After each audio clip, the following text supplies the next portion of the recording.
कि थाना सुनता नहीं है, काउंटर केस करवाता है। जब केस करने जाते हैं तो दूसरे पक्ष को भी बुला के काउंटर केस करता है। उधर के पास हरोहर नदी पर फ्लड स्लुइस गेट निर्माण, पिछले बार भी ये मामला था, ये मामला सदन में भी आया था, हम लोगों ने निर्देशित भी किया है। सरकार जब बदलती है तो जो मंत्री स्तर के लोग हैं उनको भवन मिलता है, भवन निर्माण विभाग से, दुर्भावना रख करके नहीं, बदले की भाव से नहीं। मैं खुद विधानसभा अध्यक्ष था, 8 महीने के बाद मुझे आवास मिला। मंत्री जी, आपका संस्कार इतना नीचे क्यों गिर गया? क्यों आपकी नैतिकता इतना नीचे गिरी है? उसको संदर्भ में हम लोग कल हलसी जाएंगे।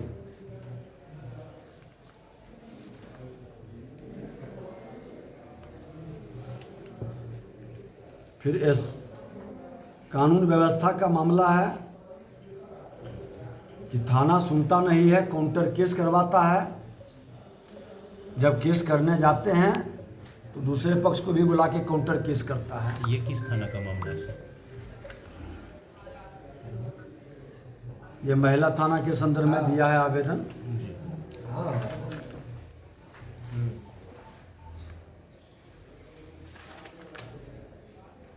सिविल सर्जन से संबंधित भी है, आयुष्मान कार्ड से संबंधित है,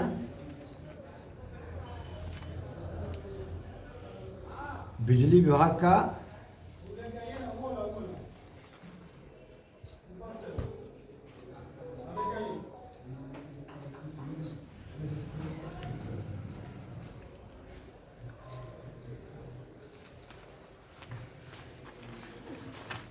और एक सबसे बड़ा मामला आया है सिंचाई विभाग से कि बालगुद्दर के पास हरोहर नदी पर फ्लड स्लुइस गेट निर्माण। हेलो, प्रणाम। एसक्यूटी साहब, ये हमारे विधानसभा क्षेत्र अंतर्गत हरोहर नदी पर एंटी फ्लड स्लुइस गेट निर्माण जो हो रहा है, उसमें मिट्टी भरने के कारण जल निकासी अवरुद्ध हो गया है और कई किसान आए हुए हैं। पिछले बार भी ये मामला था, ये मामला सदन में भी आया था, हम लोगों ने निर्देशित भी किया था। अच्छा, ये बताइए कि ये कितना वर्ष से बन रहा है, कब शुरू हुआ है? ये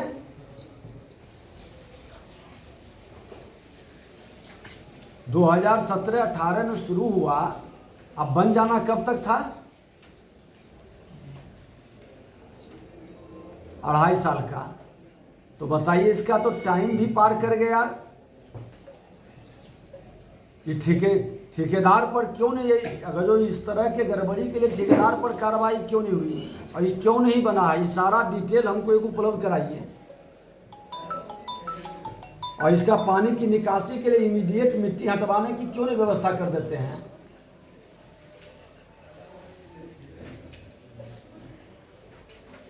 मशीन उसको आज भेजवाइए और शुरू करवाइए। अब भेज करके मशीन हमको रिपोर्ट करवाइए, नहीं तो इस सारा मामला हम सदन के अंदर फिर उठवाएंगे। ठीक है, तो आज मशीन भेज करके इमीडिएट हमको खबर करिए। ठीक, कहा क्या मशीन भेज रहे हैं। इस मामला को हम पूरे अथी से लेते हैं। पूरा एकदम खेत डूब रहा है, सब तैयार फसल सब ये हो रहा है पूरा। गुंडा पोखर का पानी जी क्रिया है। सरकार जब बदलती है तो जो मंत्री स्तर के लोग हैं उनको भवन मिलता है, भवन निर्माण विभाग से, विधायकों को मिलता है विधानसभा पूल से। प्रक्रिया पारदर्शिता के साथ होनी चाहिए। हमने भी अध्यक्ष बना तो पूरे पारदर्शिता से हम लोगों ने लोगों को दिया, और हमने मन के अंदर दुर्भावना रख करके नहीं, बदले की भाव से नहीं। मैं खुद विधानसभा अध्यक्ष था, 8 महीने के बाद मुझे आवास मिला था, और अभी जो वित्त मंत्री हैं वो पूर्व के विधानसभा अध्यक्ष थे।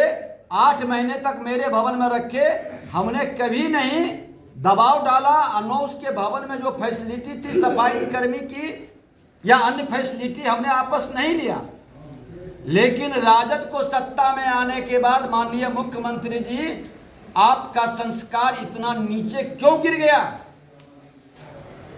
क्यों आपकी नैतिकता इतना नीचे गिरी है कि बदले की भाव से आपके मंत्री फाइन कर रहे हैं पूर्व मंत्री पर, उनको आपने आवास नहीं दिलाया।